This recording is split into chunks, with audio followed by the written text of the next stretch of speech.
大家好，我是信。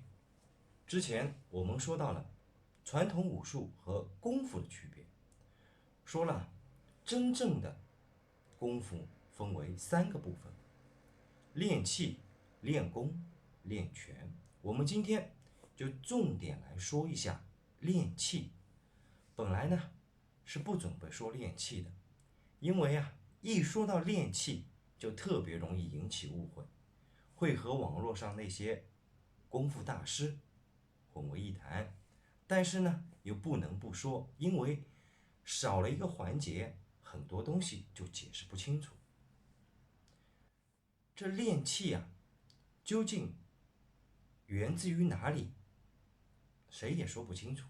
但是最早出现练气记载的是老子的《得道真经》。有人就觉得很奇怪，为什么是得道真经？你们听说的应该大部分都是道德真经，难道是我说错了？我没有说错，千真万确，的确是得道真经。为什么？1973年出土的真迹已经说明了一切。其实这2000多年来，我们一直看的道德真经是假的，老子真正写的是得道真经。虽然1973年就出土了老子得道真经的真迹，但是因为国内学术界的抵制，所以这件事情一直没有公开。也就是说，即使是在中国，也有很大一部分人依然生活在谎言中，并不知道老子写的是得道真经，而不是道德真经。关于得道真经，如果有兴趣的，我会在以后的节目中重点说一下。我们接着来说练气。最早的时候练气并不叫练气，而叫行气。关于行气，有一段非常深涩难懂的话，我就不复述了。我在这里尽量用简单易懂的语言来描述一下。人活着就要呼吸，这毋庸置疑。但是对于那些练习修炼行气的人来说，我们普通人这样呼吸，仅仅只是满足了人体最基本的需求，而行气呢，却可以满足身体更深层次的需求。对道家文化熟悉的人应该都知道，道家讲究阴阳五行，这听起来还是很玄妙。但是现在科学依然没有逃脱阴阳五行的范畴。比如我们现在有酸性体质和碱性体质的说法。这酸性体质其实就是对应着阴，而碱性体质呢，就是对应着阳。酸为阴，碱为阳。而我们平时说的微量元素呢，其实就对应着道家中的金木水火土五行元素。这么一解释就比较好理解了。但是听我这么一说，又有人觉得很震惊。震惊什么呢？几千年前的道家对人体的认知已经这么透彻了吗？其实说到底还要归结到一个人身上，谁？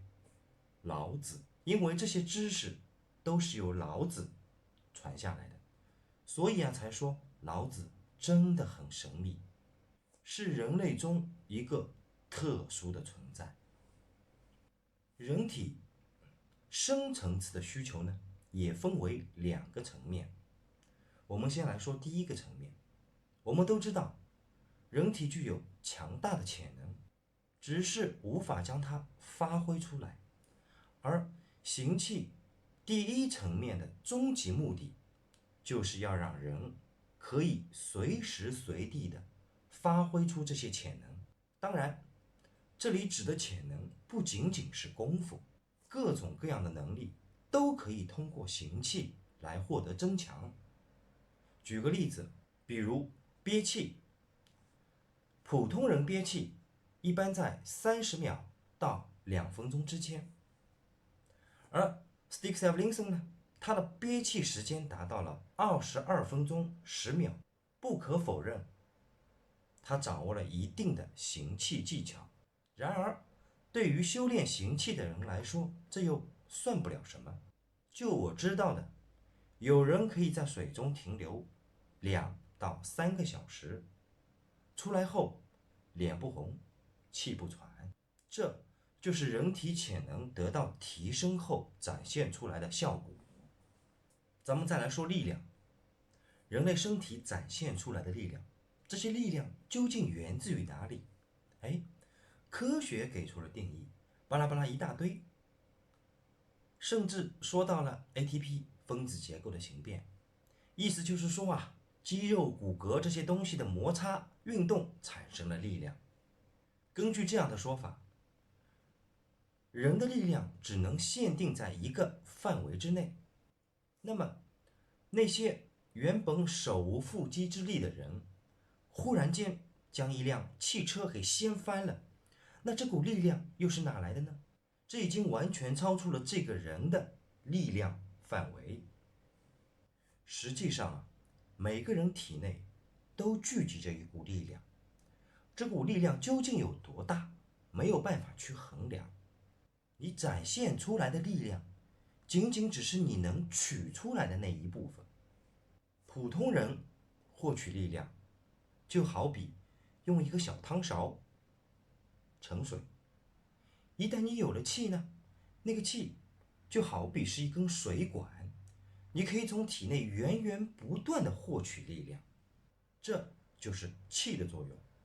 从这呢，我们也能看出一点，气并不是力量，气只不过是力量的载体。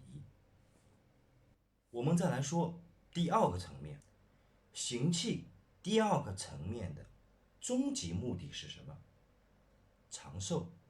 人活着，每一分钟、每一秒都在不断的消耗着身体的机能，最终导致器官衰竭、能力退化。道家认为，出现这种情况的最根本的原因是阴阳失调、五行流失，而行气呢，具备调节阴阳的作用，所以练习行气可以减缓身体各项机能的退化，从而达到长寿的效果。当然，行气只是一部分，你还要解决五行流失啊。有句俗语是这么说的：医道不分家。意思是什么？意思就是说，这修炼的人啊，必须懂医术，这一点是很重要的。在之后我还会再说到。在这里呢，医术的作用主要是用来补五行，金木水火土。可以说啊，这个5个字已经囊括了世间所有的物质。通过医术呢，你又可以了解到自己究竟缺少哪一部分，然后缺什么补什么。这就是练气的真正目的。听到这里，可能有人已经不耐烦了。那究竟应该怎么练气呢？我不是功夫大师，所以我也就不误人子弟了。我是不会教你怎么练气的。不过，为了防止某些人被那些所谓的功夫大师给欺骗了，我呢就简单的来说一说。可能有些人已经了解过中国功夫，甚至研究过练气。我们知道练气的第一步是干什么？你能回答出来吗？找气感，也就是功夫中常常说到的找丹田。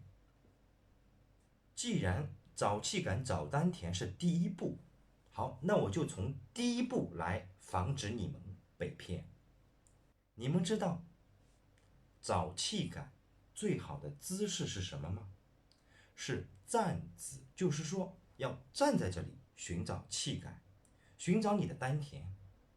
如果有人让你盘膝静坐去找气感，去感应丹田，这个人要么是骗子，要么他就不诚心教你练气。